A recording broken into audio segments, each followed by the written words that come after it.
Il y a un moment où tu connais Dieu par ses attributs. Il y a un moment où tu as la révélation de Dieu dans ses attributs. Connaître peut être par information, par lecture, par acquisition d'une connaissance. Mais yada, ce n'est pas seulement connaître. Yada, c'est avoir expérimenté cela. Si je te dis que Dieu n'abandonne pas ses élus, je ne te raconte pas des histoires. Moi que vous voyez, j'ai failli plus d'une fois. Moi que vous voyez, Dieu me dit va ici, je vais là-bas, plus d'une fois. Moi que vous voyez, j'étais faible plus d'une fois. Mais combien de fois n'ai-je pas vu Dieu venir à moi et me tenir la main?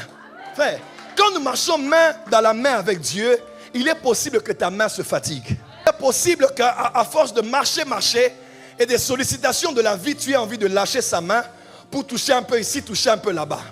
Mais une chose que j'aime, c'est que quand toi tu lâches sa main à lui ne te lâche pas. Parce que lorsque nous sommes infidèles, lui, il demeure fidèle parce qu'il ne peut pas se régner. Une des choses que Dieu ne peut pas faire, c'est t'abandonner. Je ne t'abandonnerai point. Je ne te délaisserai point.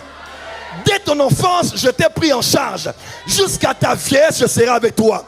Et David a dit, j'ai été jeune et j'ai vieilli. Je n'ai jamais vu le juste abandonné.